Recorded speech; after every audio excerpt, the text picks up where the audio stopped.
Aqui eu estou fazendo um exercício de reforço de adutores horizontais do meu ombro.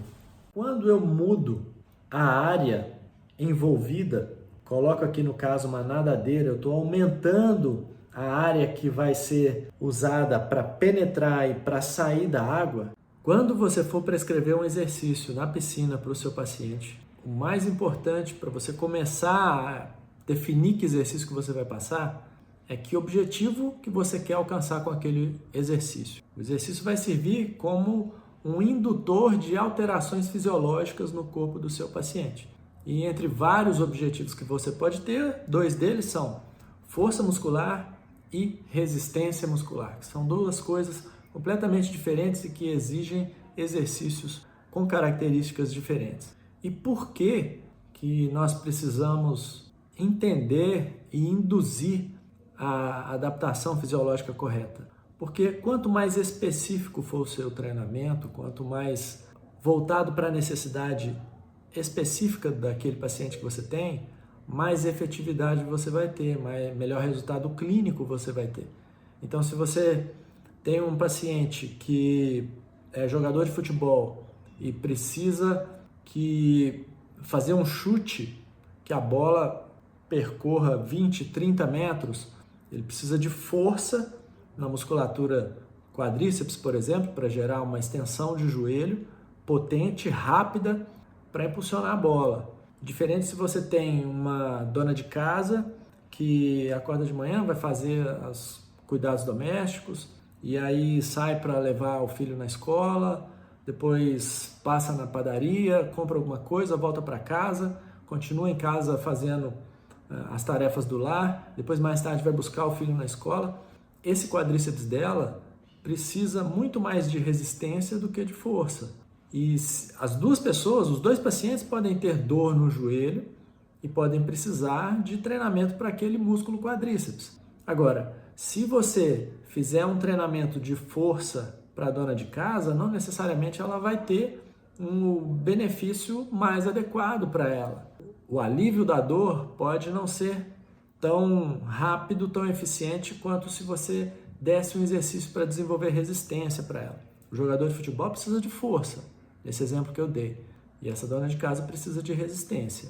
Então, quando você vai estabelecer o objetivo do seu exercício, é muito importante você buscar as repercussões na vida diária da queixa que o paciente te traz e entender como que ele está usando aquele músculo no dia a dia, como que a exigência muscular está sendo excessiva para a capacidade que aquele músculo tem hoje e como que você pode induzir aquele músculo a suportar essa carga de exigência que é colocada sobre ele no dia a dia do paciente. Nós estamos falando sobre força e resistência aqui, mas a gente sabe que existem outras demandas musculares. O músculo precisa de flexibilidade, de propriocepção, de potência, de ação integrada entre vários grupos musculares, co-contração, etc. Mas nós vamos tratar aqui de força e resistência, que são dois pontos muito comuns dentro da fisioterapia, e eu vejo muitos colegas falando de reforço, e muitas vezes o que o músculo precisa não é de reforço, é de uma outra característica. Então, para um músculo desenvolver força ou para um músculo desenvolver resistência, ele precisa de adaptações fisiológicas completamente opostas. E se você dá um exercício induzindo a adaptação incorreta, você vai ter menos eficiência no seu treinamento, na sua reabilitação. Então, como é que a gente pode desenvolver exercícios aquáticos no ambiente aquático para desenvolver uma força muscular e para desenvolver uma resistência muscular? Para a gente dominar isso, primeiro nós temos que entender como que o músculo produz energia para a própria contração. E a produção e o consumo de energia no músculo compreendem dois conceitos básicos, vamos ver aqui, que são os conceitos de potência e de capacidade.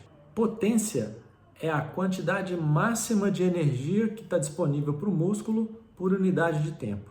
E a capacidade é a quantidade de reserva de energia que está disponível para esse músculo. A capacidade está relacionada com quanto tempo o músculo pode continuar produzindo e consumindo energia. E a potência está relacionada aqui com o quão rápido o músculo pode consumir energia daquela fonte de energia, aquela fonte energética. Funciona mais ou menos assim. Vamos supor que esse retângulo azul está representando uma fonte energética e a quantidade de energia disponível para ela aqui dentro. Então aqui como poderia ser uma célula muscular e aqui dentro esses X vermelhos são a energia que está disponível imediatamente para a célula, que representa a potência dessa fonte de energia. Aqui fora nós temos energia de reserva, que para ser consumida precisa entrar primeiro aqui na célula, entrar primeiro nessa disponibilidade, nesse retângulo de disponibilidade de energia, para depois ser consumida. Então, a célula muscular vai consumir a energia que nesse diagrama aqui está disposta dentro do retângulo azul. À medida que ela for acabando, essa energia que está aqui fora vai poder entrar para ser consumida também.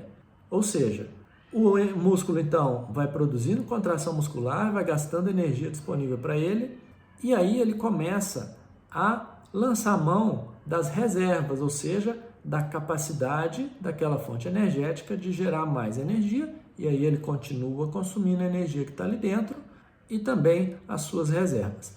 Essa é a ideia gráfica do que seria potência e capacidade de uma fonte energética muscular. Existem basicamente 3 fontes de energia disponível para o músculo, locais onde o músculo vai buscar energia para a sua contração. A fonte anaeróbica alática, fonte anaeróbica lática e a fonte aeróbica. Vamos ver as características de cada uma delas. O metabolismo anaeróbico alático é a produção de energia por meio da quebra de moléculas de ATP, adenosina trifosfato. É uma molécula de adenosina com 3 moléculas de fósforo ligadas a ela. Quando uma dessas moléculas de fósforo se desprende, libera-se energia, e essa é a energia que vai ser usada para o músculo produzir contração. Uma vez que nós temos essa quebra, então agora nós temos uma adenosina difosfato, é uma adenosina com 2 moléculas de fósforo, e mais uma molécula de fósforo que saiu dali, que está isolada. O músculo, então, consegue produzir uma nova molécula de ATP utilizando fosfato de creatina. A energia vindo da quebra do fosfato de creatina vai ser usada para unir novamente aquela molécula de fósforo no ADP, produzindo de novo ATP. Agora nós temos mais um ATP que pode ser quebrado para produzir energia para a contração muscular. Então as moléculas de ATP estão disponíveis imediatamente para o músculo, elas estão representadas aí por esses X dentro da caixinha, então é uma potência muito grande dessa fonte de energia, tem ATP aqui para produzir energia imediatamente, mas as reservas são pequenas, porque são moléculas de ADP e de fosfato de creatina que estão por aqui. À medida que essa energia interna vai sendo usada, vai sendo consumida, vai produzindo novos ADPs aqui fora, que vão reagir com o fosfato de creatina, os dois desaparecem porque produz ATP que volta aqui para dentro. Ou seja, essa é uma fonte que disponibiliza energia para o músculo imediatamente. É uma fonte de alta potência, mas ela tem baixa capacidade. É como se fosse um carro extremamente rápido que faz uma arrancada muito grande, tem muito combustível dentro do tanque dele, mas que esse combustível é consumido muito rápido e ele praticamente tem dificuldade de reabastecer esse combustível, esse tanque de combustível, para continuar correndo. Esse é o metabolismo anaeróbico alático. A duração dele é muito baixa, em torno de 10 segundos. Uma segunda fonte de energia para o músculo é o metabolismo anaeróbico lático, que produz energia através do metabolismo da glicose. O lactato é um subproduto dessa quebra da glicose, porque ela vai eliminando ali energia e vai produzindo alguns elementos que precisam ser eliminados da célula ou convertidos em outro sistema de produção de energia. É o caso do lactato. Essa produção de energia demora mais do que a anterior. A anterior estava disponível rapidamente, em 10 segundos. Aliás, no primeiro segundo, a energia já estava disponível ali. Essa não, essa demora. Até quebrar a glicose e ter energia disponível, demora em torno de 4 minutos. Então, a potência já não é tão grande. Você observa aqui que dentro do nosso tanque de combustível, desse carro aqui, ó, já tem menos gasolina, menos combustível. Em compensação, o corpo humano tem muito mais glicose disponível para poder ser quebrada, levada lá para a célula, produzir mais energia. Então a potência não é tão baixa quanto a anterior. Uma coisa compensa a outra. E o metabolismo aeróbico é a outra ponta dessa linha. Essa é uma produção de energia que depende do oxigênio. É a oxidação da glicose, dos ácidos graxos, dos aminoácidos, inclusive daquele lactato que foi produzido como subproduto da fonte anterior. Então é uma fonte que depende muito de oxigênio, demora muito para produzir energia, porque envolve o ciclo de Krebs, que tem uma série de reações químicas dentro da mitocôndria. Então você observa que esse aqui é um carro que tem pouco combustível dentro do tanque. Ele não consegue arrancar muito rápido, ele demora para embalar.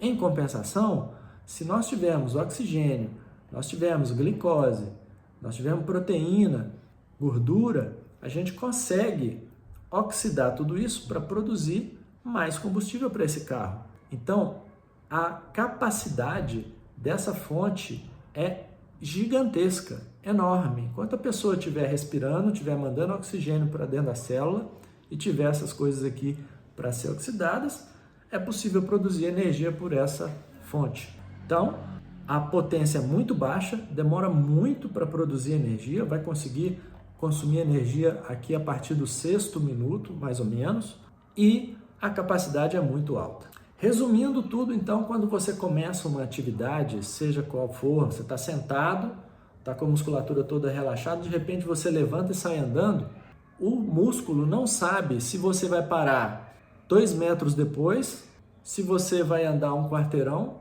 ou se você vai andar 5 quilômetros. Então, ele não sabe por quanto tempo ele vai ter que gerar contração.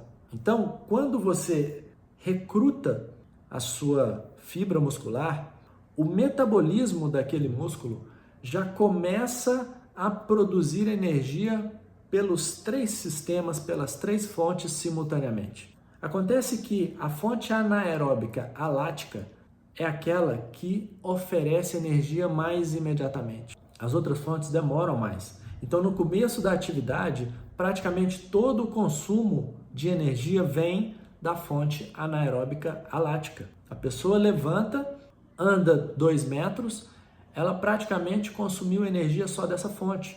É uma fonte que consegue fornecer energia máximo de potência por em torno de 10 segundos. Depois disso, o seu fornecimento de energia vai degradando e vai dando tempo para a segunda fonte energética, anaeróbica lática, ir gerando energia disponível. Então você tem uma queda da primeira fonte com uma ascensão da segunda simultaneamente. E aí exercícios ou atividades que durem até 10 segundos, 15 segundos, têm um consumo extremamente maior da fonte anaeróbica alática. A partir desse tempo, o consumo de energia vai tendendo a zero dessa fonte alática e passa a ser muito maior da fonte anaerobiótica lática, a segunda que nós vimos aqui. Enquanto isso, a fonte oxidativa está ali no meio das suas reações no ciclo de Krebs, preparando energia para ser consumida nos próximos minutos. Então, quando chega em torno do 5º, 6º minuto, nós já temos um fornecimento bem significativo da terceira fonte, da fonte oxidativa. E daí para frente, enquanto esse exercício perdurar, Enquanto essa atividade perdurar, então se você saiu andando, se você está andando 4, 5, 6 quilômetros, toda essa energia, praticamente toda essa energia que você está consumindo, vem da fonte aeróbica, do metabolismo aeróbico. Então, quando a gente fala de exercício, nós temos basicamente o mesmo raciocínio. E o fator tempo é decisivo, porque quando você começa a contrair um músculo que estava em repouso, se ele não tiver tempo de produzir energia oxidativa da fonte, da terceira fonte que nós vimos, do metabolismo aeróbico, toda a energia que ele consumiu praticamente veio das duas fontes anaeróbicas. Então agora vamos dividir, colocar as duas fontes anaeróbicas de um lado e a fonte aeróbica do outro e vamos comparar as duas. As duas primeiras vão ser as maiores responsáveis por fornecimento de energia em atividades e exercícios que têm a duração de até 3, 4 minutos. A partir daí para frente, o papel dessas fontes começa a ser cada vez menor e o papel da fonte aeróbica começa a ser cada vez maior. E quanto mais durável for o exercício, a atividade, maior a importância proporcional da fonte aeróbica sobre as fontes anaeróbicas. Um músculo que é especializado na produção de energia aeróbica é um músculo que tem fibras vermelhas, fibras de contração lenta, fibras extremamente dependentes de oxigênio. São músculos que trabalham por muito tempo sem muito repouso. Um exemplo é o miocárdio. O músculo cardíaco começa a contrair e relaxar antes da pessoa nascer, quando o feto está lá no útero. E ele vai nesse trabalho de contração, contração, contração até o fim da vida. Esse é um músculo extremamente dependente de oxigênio. Ele produz energia pelo metabolismo aeróbico para aquelas fibras que estão ali em contração constante, contração duradoura, de longa duração. São fibras vermelhas de contração lenta. Os músculos antigravitacionais têm um papel semelhante. Então, os músculos do tronco e de membros inferiores que precisam nos manter contra a ação da gravidade, sustentar o nosso peso contra a gravidade, eles têm essa característica de contração lenta, porque eles trabalham durante muitas horas seguidas durante o dia.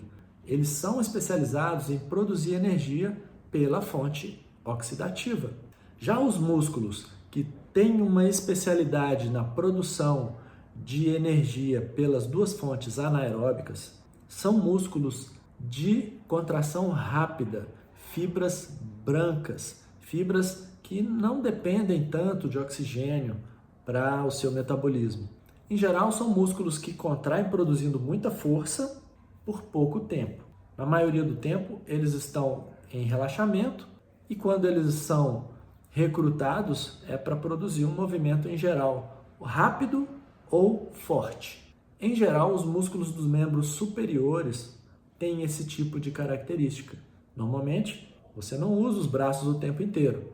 Eu estou aqui gesticulando, mas normalmente esses músculos ficam em relaxamento e eles são recrutados para pegar um objeto e fazer uma transferência, para levar algo até a cabeça, a boca, etc. E depois o movimento termina. Em poucos segundos aquela atividade dele cessa. Essas características desses músculos eu dividi aqui de uma forma bem didática. O que acontece na verdade é que qualquer músculo pode e tem capacidade de produzir energia tanto anaeróbica quanto aeróbica. E qualquer um deles pode ser treinado tanto para o metabolismo aeróbico quanto para o metabolismo anaeróbico. Agora, se você pega um músculo já de contração rápida para treinar força, para treinar consumo de energia anaeróbica, vai ser muito mais eficiente do que você querer fazer isso com um músculo que é de contração lenta, uma fibra mais vermelha. Então vamos lá. Quando nós pensamos em resistência, nós estamos falando de contração muscular por longos períodos, por muito tempo. Em geral, isso não pode ser feito com muita carga. O músculo vai entrar em fadiga, ele vai consumir toda a energia que está ali e não vai conseguir continuar aquela atividade. Então, para fazer uma atividade de longa duração, a carga deve ser submáxima. ao contrário de uma atividade de força que vai exigir um recrutamento de muitas unidades motoras ao mesmo tempo e não vai ser possível manter aquela contração muito forte por muito tempo. Então, em geral, a contração que exige força, que envolve força, ela tem uma curta duração e com uma carga muito alta. Em outras palavras, exercício para força, cargas maiores, curta duração e poucas repetições. Exercícios para resistência, cargas menores, muita duração, longa duração e muitas repetições. Então, determinar tempo e repetição de exercício é muito simples. O que pega é a carga, porque no ambiente aquático ela é diferente do ambiente aéreo. E como é que a gente pode então gerar carga, resistência para um exercício dentro d'água? Nós temos basicamente 5 opções: peso, empuxo, tensão superficial, elástico e arrasto. Vamos ver um por um aqui como é que isso funciona dentro d'água. Vamos ver aqui um exercício com peso no ambiente aquático. Veja só, eu estou aqui com uma tornozeleira de chumbo e vou fazer um movimento de flexo-extensão de quadril, mantendo o joelho estendido. Então aí nós podemos dizer que é um exercício para ilho-psoas e reto femoral, numa contração concêntrica e excêntrica, isotônica. Ao mesmo tempo, as outras cabeças do quadríceps, os vastos, estão em contração isométrica. E aí nós estamos vencendo uma carga, que é o peso, dentro d'água. Observa que o meu pé não sai da água, a hora que ele chega na superfície aqui, ele desce de novo. Então nós estamos o tempo todo no ambiente aquático. Esse exercício também poderia ser feito no ambiente aéreo. Se eu estivesse sentado num banco sem água, se essa piscina estivesse vazia, seria o mesmo raciocínio exatamente, né? Então aqui, num segundo momento, eu troco o peso, coloco um peso maior, e aí eu posso graduar a carga desse meu exercício. Isso é uma maneira de fazer resistência ao exercício dentro d'água. O que a gente tem que considerar quando nós resolvemos usar peso como resistência no ambiente aquático? Primeira coisa é, para que eu vou colocar alguém na água para fazer um exercício que pode ser feito fora d'água? Se você tiver uma explicação por outras características da água que você quer induzir ali no paciente, ok. Se não tiver, não faz sentido, porque as pessoas não vivem na água, as pessoas vivem no ambiente aéreo. Se você já está no ambiente aéreo, faça exercício no ambiente aéreo. Uma outra coisa que precisa ser considerada é que peso é uma força que é a multiplicação da massa pela força da gravidade, pela aceleração da gravidade. Ou seja, o peso é sempre uma carga de cima para baixo, vertical de cima para baixo. Então, o movimento que eu tenho que fazer para vencer essa carga sempre vai ser vertical de baixo para cima. No exercício que a gente viu aqui, foi simples de ver, porque eu estava sentado num banco, dentro d'água, fazendo um movimento com o meu quadril vertical de baixo para cima. Mas tem alguns grupos musculares que vão ser muito difíceis de serem trabalhados com peso dentro da piscina. Olha esse exemplo aqui, eu querendo fazer um reforço de glúteo médio, uma abdução do quadril. Veja só o que eu tenho que fazer, praticamente deitar de lado. Eu não consigo fazer isso, tem que ficar com o pé apoiado no chão para poder fazer uma abdução contra a gravidade. E aí eu tento fazer de uma forma alternativa, com flexão de quadril, um pouco de rotação de quadril também, flexão de joelho. Fica um negócio meio esquisito e muito mal feito. Então o uso do peso para gerar carga na água é bastante limitado por conta dessas coisas e também de equipamentos, que é difícil nós conseguirmos equipamentos para gerar carga que sejam resistentes à corrosão. Normalmente esses pesos são feitos com chumbo ou com ferro. Todos oxidam e não é uma boa ficar usando esses equipamentos na piscina, ficar soltando ferrugem ali. E eles vão desgastar muito rápido também. Agora o empuxo. Como é que nós podemos usar o empuxo como resistência para um exercício na água? Vamos ver aqui. Nesse caso eu estou fazendo uma extensão de ombro, vencendo a flutuação desse hidrohalter. Observa também que o meu braço não sai da água, o meu braço está o tempo todo na água, o hidroter está empurrando a minha mão de baixo para cima e eu estou empurrando o hidroter de cima para baixo. Então, o movimento que eu estou fazendo contra a resistência é a extensão do braço, daqui para baixo. O movimento de volta é passivo. Quem empurra a minha mão do fundo da piscina para a superfície é o hidroter. Eu posso graduar esse exercício utilizando um hidroter com mais flutuabilidade, que empurre mais a minha mão para cima. Observe que eu faço um pouco mais de exercício, de esforço, dá para ver isso na contração da musculatura do pescoço.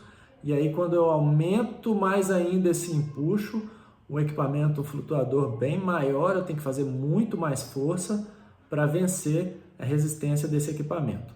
Essa é uma maneira de usar o empuxo como resistência para um movimento. O que a gente tem que considerar com relação ao empuxo? Primeira coisa é que ele é o contrário do peso. Ele é sempre uma força vertical de baixo para cima.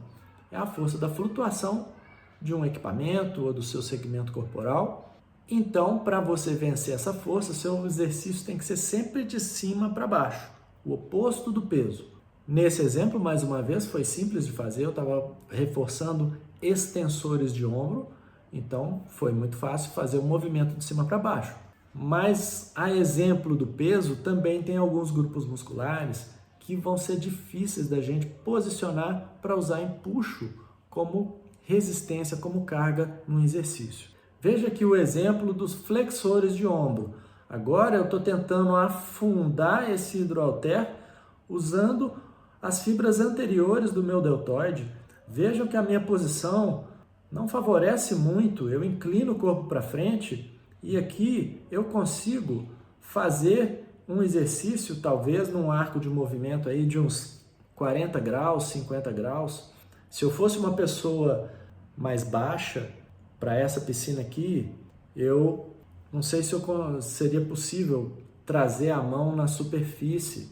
Dependendo do flutuador, se fosse um flutuador muito forte, muito grande, que tivesse uma flutuabilidade muito grande, isso iria exigir da pessoa uma resistência maior desses músculos flexores, não só das fibras anteriores do deltoide, mas aqui também do bíceps. Observem que a porção longa do bíceps está toda estendida aqui, ela vai colaborar com essa flexão aqui também. E é um movimento que está sendo mal feito. Dá até para a gente iniciar o movimento, olha só, e agora eu demonstro aí a flexão do cotovelo, no caso do bíceps. Veja que posição esquisita para você fazer o exercício e a gente mal consegue fazer 90 graus de movimento, né? Vou voltar aqui um pouco para a gente ver a ADM desse movimento. Olha aqui, esse é o máximo de flexão, porque se eu faço uma flexão maior, eu já estou levando o hidrohalter de volta para a superfície aqui em direção ao meu ombro. Vai ser um movimento passivo. Daqui para cá é ativo. Eu estou usando o bíceps braquial para vencer essa flutuação, esse empuxo. Mas daqui para cá não, é um empuxo que vai me levar passivamente. Então esse é um exercício que aqui, ó, ele fica com uma amplitude muito pequena. E olha, uma posição muito estranha para fazer, dependendo da altura da pessoa, não vai ficar bom isso aqui. Um outro problema do empuxo é a dificuldade de fixação do segmento corporal.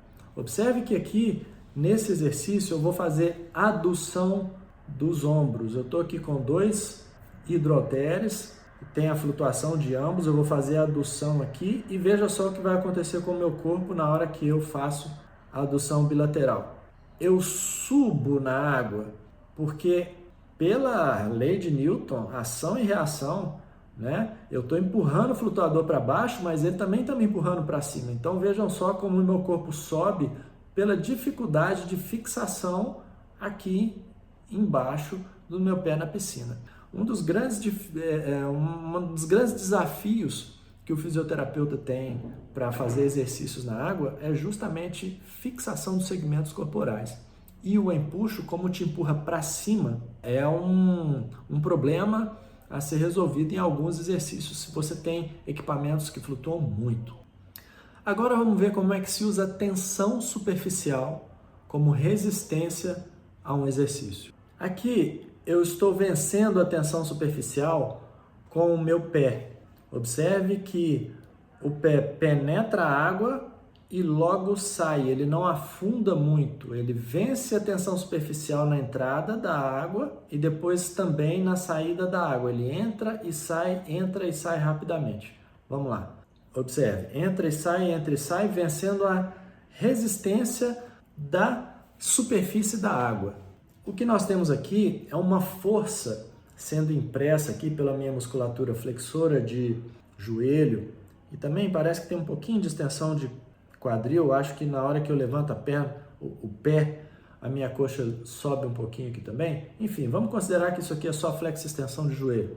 Então, quando eu penetro a água com o meu pé, a força dos meus isquiotibiais e do gastrocnêmio vão empurrar o pé para penetrar a água. Então, a área do meu pé vai dispersar toda a força ali na planta do meu pé para poder penetrar a água. E na hora que eu saio, na hora que eu venço a tensão superficial ao contrário, ao mesmo tempo a área do dorso do meu pé é que vai dispersar a força que precisa vencer essa tensão.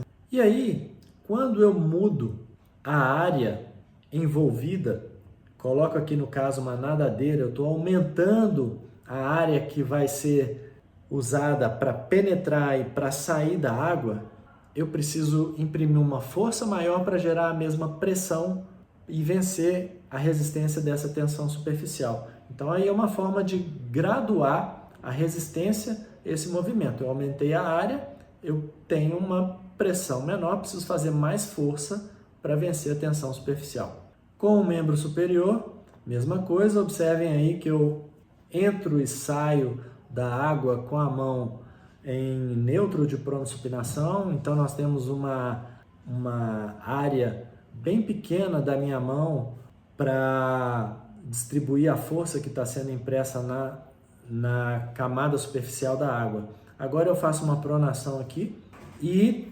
imprimo uma área maior para entrada e saída da água, ou seja, eu tenho que fazer mais força para vencer essa tensão superficial. Aí eu já aumentei mais ainda a área usando uma luva com membrana interdigital e aí com um palmar, uma área maior ainda. Quanto maior a área, maior a força que eu tenho que fazer, observa o meu esforço. E assim a gente pode usar a tensão superficial como resistência ao movimento. Você pode graduar a carga que você faz, mudando a área de penetração e de saída da superfície da água. Agora, a tensão superficial também tem algumas características que nós precisamos pensar. Essa resistência é sempre vertical. Nesse caso, tanto de cima para baixo, na entrada da água, quanto de baixo para cima, na saída da água. Os movimentos são de pequena amplitude, porque você penetrou a água, já venceu a tensão superficial, você saiu da água, já venceu a tensão superficial, então você tem uma amplitude de movimento muito pequena, muito restrita para trabalhar um músculo ali. Espirra água para todo lado, se tiver outras pessoas do lado isso vai incomodar. E movimentos que se fazem num plano transverso são muito complicados de usar essa resistência. Vamos ver um exemplo aqui. Veja aqui como eu vou tentar usar a tensão superficial para resistir à rotação interna do ombro. Muito difícil, quase caindo dentro d'água, porque é um movimento no plano transverso, você precisa ficar praticamente em decúbito lateral, porque tem uma resistência vertical. Elástico. Elástico você pode usar tanto no ambiente aéreo quanto no ambiente aquático. E existem algumas características importantes para se tomar alguns cuidados. Aqui eu estou fazendo um exercício de reforço de adutores horizontais do meu ombro. Observe que eu ancorei o elástico aqui, estou fazendo um movimento no sentido da adução horizontal e aí eu puxo o elástico, venço a resistência dele e eu posso aumentar essa carga utilizando um elástico um pouco mais resistente. Observe que aqui agora, quando troquei o elástico para essa cor, eu faço mais esforço, dá para ver nitidamente que o esforço aqui é maior. Uma outra forma de graduar a resistência do elástico é que você precisa lembrar que a resistência dele aumenta de acordo com a sua deformação. Quanto mais ele deforma, mais resistência ele imprime. Então veja só que aí no começo do movimento, se eu fizesse um exercício só aqui, ó, como a resistência dele era 1 e aí quando eu puxo lá na frente e eu deformo mais o elástico, como ele puxa mais a minha mão, então eu tenho que fazer mais força. Então o elástico tem essa característica, quanto mais ele é deformado, mais ele aumenta a resistência impressa ao movimento. Uma outra questão que a gente precisa estar atento com relação ao elástico é a distância do paciente à ancoragem desse elástico. Observe que aqui eu estou muito perto da ancoragem, então eu só consigo deformar o elástico lá no fim do movimento. À medida que eu afasto da ancoragem, eu já tenho aí uma resistência um pouco maior, afasto mais ainda e agora logo no começo do movimento eu tenho que fazer muita força porque a resistência é muito grande. E uma grande limitação do uso do elástico na piscina é com relação à ancoragem desse equipamento. Em alguns lugares não dá para ancorar. Veja aí que eu queria fazer uma ancoragem no fundo da piscina para fazer uma resistência a um exercício de membro inferior e eu tive que ancorar o elástico em um dos pés e amarrei ele no outro pé para eu fazer a resistência aí à extensão do joelho e um pouco de flexão de quadril. Observa que isso provoca muita instabilidade no meu corpo, eu tenho que usar as mãos para manter o equilíbrio. Isso aí não dá muito certo não, né? E alguns grupos musculares também vão ser complicados de usar o elástico justamente por conta dessa ancoragem complicada. Observa aí eu tentando fazer uma resistência à rotação de tronco. Veja que dá mais ou menos, mas eu começo a me enrolar no elástico ali. É muito difícil você usar a resistência do elástico para alguns grupos musculares. E agora vamos falar do arrasto, que é a quinta opção que nós temos para gerar carga para um exercício no ambiente aquático. Aqui eu estou fazendo um movimento de flexão e extensão de ombros, vencendo o arrasto, a resistência natural da água. Observe que eu começo com o antebraço em neutro de pronossupinação, e aí a resistência que eu tenho para esse movimento é pequena. Agora eu faço uma supinação, eu tenho uma área frontal maior, tanto para flexão quanto para extensão, e aumento a resistência a esse movimento. Agora eu coloco as minhas mãos em forma de concha, então para flexão a resistência é maior e para extensão é menor. Agora eu aumentei mais ainda a área frontal usando luvas com membrana interdigital. Observe aqui no meu pescoço a contração da musculatura e também na cintura escapular, como o esforço é maior para vencer esse arrasto. Agora com o uso de palmares, que também oferecem uma área frontal bem maior, na hora de fazer a flexão a resistência é bem maior do que anteriormente, eu tenho que fazer mais força tanto para a flexão quanto para a extensão do ombro. E eu ainda posso aumentar mais ainda essa área frontal usando uma prancha. Veja só que aí eu já não vou fazer bilateralmente, eu uso um membro só e na hora de fazer a extensão já não dá porque a prancha ia se afastar do meu braço. Veja o esforço que eu preciso fazer para vencer esse arrasto enorme. A posição do corpo nem está muito boa, eu acabo fazendo uma flexão lateral de tronco. Considerações a respeito do arrasto. Se você não tirar o braço da água, se você não tirar o segmento da água, você pode fazer o movimento em qualquer direção que o arrasto vai estar presente. E essa é uma grande vantagem porque a grande maioria dos nossos movimentos articulares são angulares. Quando você tem a resistência do peso, ou do empuxo, ou da tensão superficial, você tem resistências retilíneas, verticais. O arrasto não é uma resistência retilínea, então quando você faz um arco de movimento, a resistência está presente durante todo esse arco. É uma resistência muito sensível à área frontal, e nós já vimos isso nos exemplos que eu mostrei aqui, mas também à velocidade. E isso é um fator muito sutil, muito importante para o exercício aquático, porque manter uma velocidade única é praticamente impossível. Mas se você aumenta a velocidade, o arrasto aumenta muito mais. Normalmente ele aumenta com o quadrado do aumento da velocidade que você imprimiu. Vamos ver esse exemplo aqui, onde eu estou fazendo ali a flexo-extensão numa velocidade lenta. Observe o meu esforço ali na cintura escapular, no pescoço. E agora quando eu tento fazer de forma mais rápida, como a água freia muito mais o movimento e exige que eu faça um esforço muito maior. E um outro problema é que esse arrasto, esse esforço muito maior nesse ambiente vai dificultar muito a fixação do meu segmento corporal na hora do exercício. Então, quando você quer produzir grandes cargas na água por meio do arrasto, você começa a ter esse problema de instabilidade do segmento corporal. Independentemente do recurso que você escolheu para gerar carga ao movimento, ao exercício, você deve sempre estar atento para dar instruções muito claras para o seu paciente, para a forma como ele vai executar o exercício. Se você dá um exercício no ambiente aéreo com um peso, é muito simples o comando para o paciente: levanta o peso, abaixa o peso, levanta o peso, abaixa o peso. Se ele está num equipamento que tem sistema de polias, numa academia, por exemplo, é puxa e deixa voltar, puxa e deixa voltar. O comando é muito simples, muito básico. Mas no ambiente aquático é mais complicado, é mais complexo. Os seus comandos têm que ser muito claros e objetivos para esse paciente. Por exemplo, leve a mão no ombro e volte. Leve a mão no ombro e volte. Essa é uma situação clara, uma orientação clara do movimento que ele tem que fazer.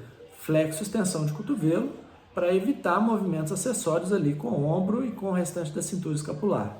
Se você for usar o arrasto, muito cuidado com a velocidade, porque ela altera demais a carga. Então, como não tem muito como você determinar velocidades gradativas, pelo menos estabeleça para ele 2 velocidades extremas e uma central. Você pode começar com essa central, por exemplo, faça o movimento na velocidade que seja mais confortável para você. E depois você pode pedir, faça o movimento na maior velocidade que você puder, faça o mais rápido possível. E aí você aumentou ao máximo a resistência desse movimento. Se você quiser estabelecer uma terceira velocidade, você pode dar para ele um tempo para ele executar o movimento. Você pode pedir, por exemplo, leve a sua mão no ombro contando 2 segundos. Em 2 segundos eu quero que a sua mão saia lá do fundo e chegue no ombro. Você vai contar 1, 2. Na hora de voltar, 1, 2 novamente. Você pode tentar fazer isso, com algumas pessoas dá certo. É muito difícil, mas pode ser que você consiga com alguns pacientes. No caso do elástico, se você for usar o elástico, por exemplo, você pode dar uma ordem clara, um comando claro para ele. Por exemplo, ande para trás até o elástico começar a ficar esticado sem ser puxado. A partir daí você começa o exercício. Então tá aí o movimento, o ponto inicial do exercício. Ele já sabe que ele tem que andar para trás até esticar esse elástico sem tracioná-lo. Então lembra, treino de força vai exigir um grande esforço da musculatura, uma grande carga, com pouco tempo de execução e pequenas repetições. E o treino de resistência vai ser longa duração, muitas repetições, consequentemente não pode ser uma carga muito grande, tem que ser uma carga submáxima. Então, revisando o que a gente viu aqui, primeiro, quanto mais específico for o seu treinamento, maior a eficiência desse treinamento, melhores os resultados que você vai ter. Segundo, você entendeu quais são as fontes de energia de onde o músculo tira a sua energia para produzir contração muscular. 2 fontes anaeróbicas e uma aeróbica. As características do treino de força e de resistência muscular. E como produzir carga, resistência a um exercício aquático. De posse de todas essas informações, você agora não vai errar quando você quiser gerar força ou resistência para o músculo do seu paciente.